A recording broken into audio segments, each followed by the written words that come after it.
Good afternoon to those who listen. It is April 8th, 2026. It's 3:22 p.m. and this is a look into the Bible changes of John chapter 9 in the King James Version and the NIV.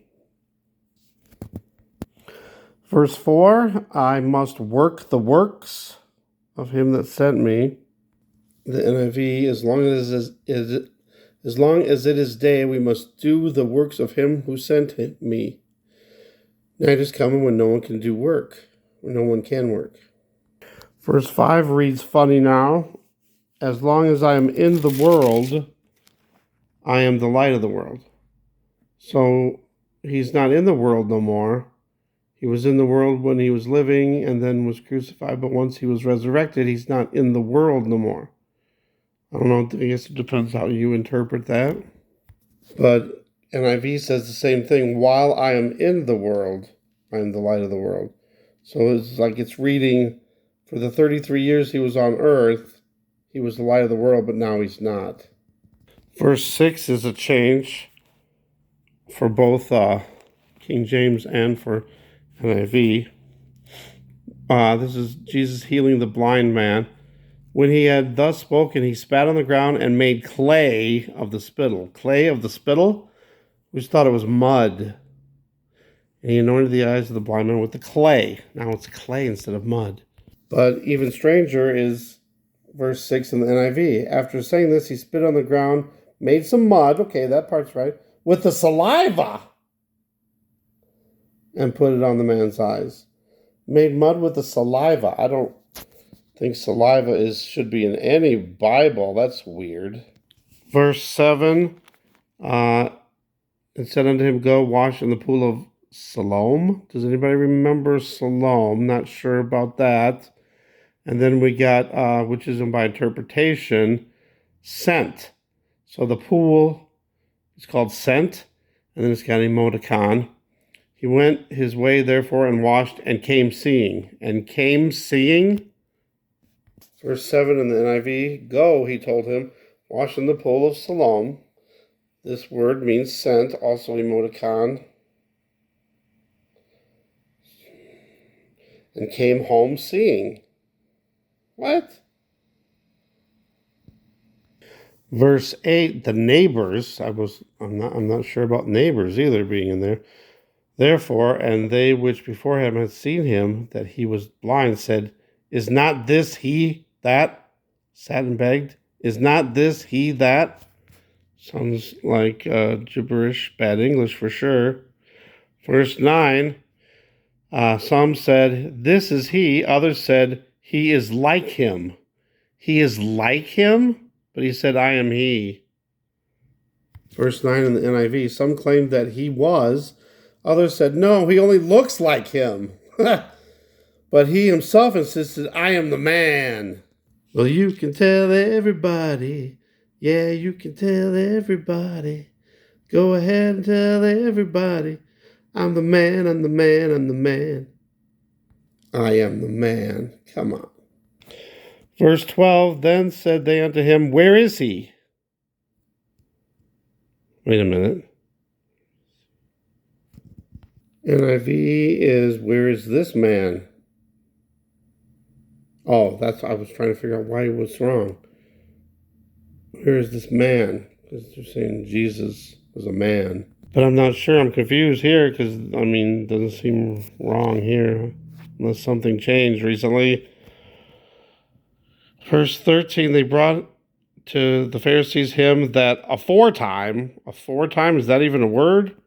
Also want to ask everybody if they remember the story of this blind man and then all the interactions and communications he had with the Pharisees and, because it was the Pharisees, and Jesus. Do you remember this whole story? I'm not done yet, but do you remember them going back and forth talking about this so much?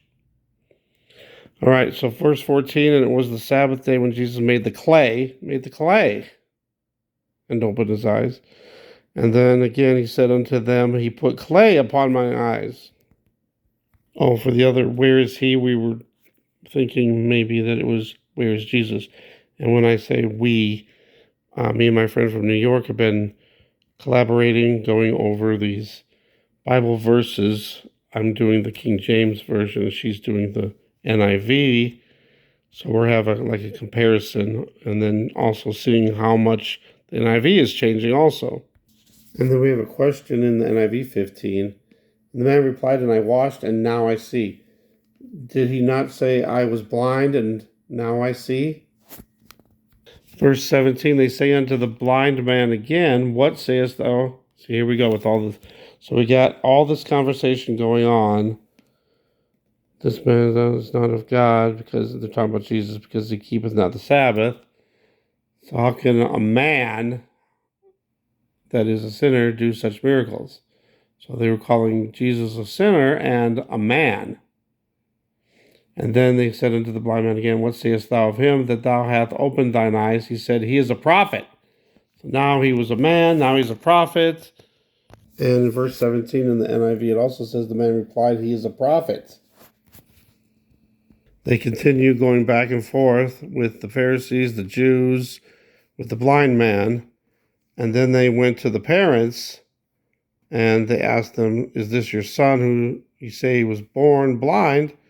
How then doth he now see? And then verse 21, it says, but by what means he now seeth, we know not, or who hath opened his eyes, we know not. He is of age. Go ahead and card him and check his ID to make sure he is of age. Ask him, he shall speak for himself. And 21 in the NIV, ask him, he is of age. And again, they just keep going back and forth. And therefore said his parents, he is of age, ask him. Verse 23 NIV, that is why his parents said he is of age, ask him. And then they keep going on, back and forth with the blind man. Verse 25, he answered and said, whether he be a sinner or no. Not or not. The NIV says not, whether he be a sinner or not.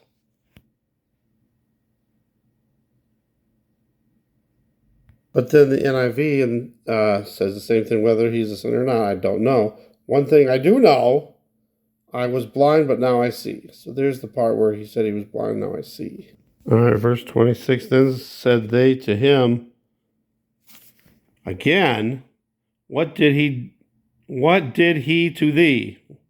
Come on. How opened he thine eyes? Bad English for sure. 27, he answered them, I have told you already. So they keep going back and forth. He's already told them so many times, but they keep asking him. And ye did not hear. Wherefore would ye hear it again? Will ye also be his disciples? So did Jesus, or did this man ever say this? And did Jesus say what he's going to say in a minute? We'll see. Did all this conversation even happen? It seems like it's a big addition into the Bible. Verse 27 of the NIV, he answered, I have told you already, and you did not listen. Why do you want to hear it again? Do you want to become his disciples? Do you remember him saying this about being disciples? And if they didn't believe him, why would they want to be Jesus' disciples when they're saying he's a sinner? Verse 28, then they reviled him and said, thou art his disciple, but we are Moses' disciples. Do you remember the Pharisees or the Jews saying that we are Moses' disciples? Verse 28 over in the NIV, then they hurled insults at him and said, you are this fellow's disciple. We are disciples of Moses. In verse 29, we know that God spoke to Moses, but as for this fellow, so now Jesus is a fellow. We don't even know where he comes from. In 29 in the King James, we know that God spake unto Moses, as for this fellow, we know not from whence he is. From whence he is? Verse 30, the man answered and said unto them, why herein is a marvelous thing, Why herein is a marvelous thing, don't make no sense, that ye know not whence he is. Verse 30 of the NIV, the man answered, now that is remarkable. Remarkable, wow. And this exclamation point, so it's an explanation, it's a shouting. It's like inferring that they were shouting. You don't know where he comes from, yet he opened my eyes. So they're still going on and on and on about this blind man. Verse 32, since the world began, was it not heard? Was it not heard? Verse 34, they answered and said unto him, thou wast altogether born in sins, and dost thou teach us? And they cast him out. Verse 34 of the NIV, my goodness.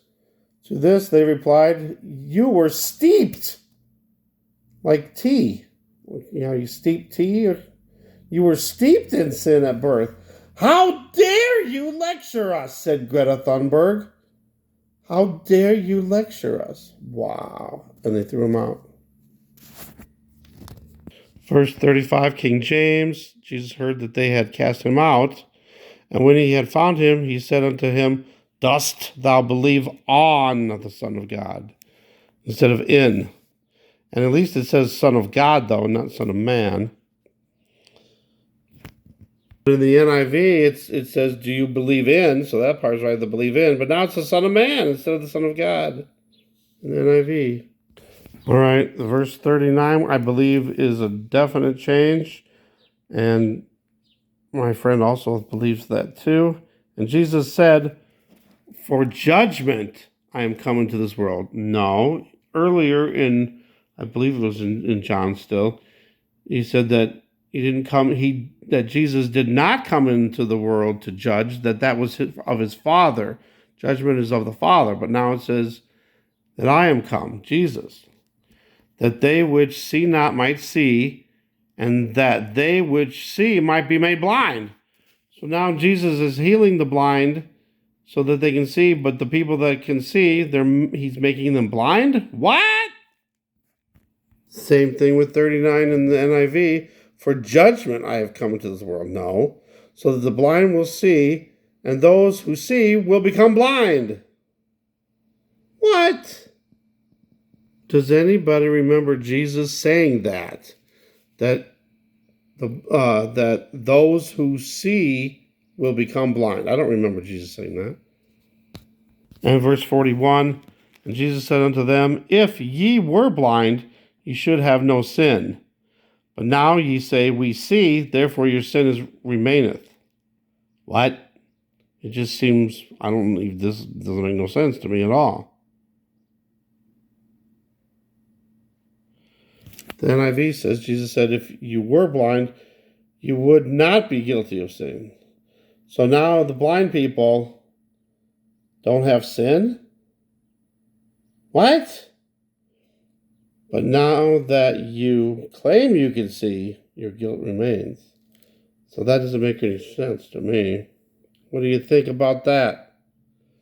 Seems weird that Jesus would say this. All right, thanks for watching. God bless.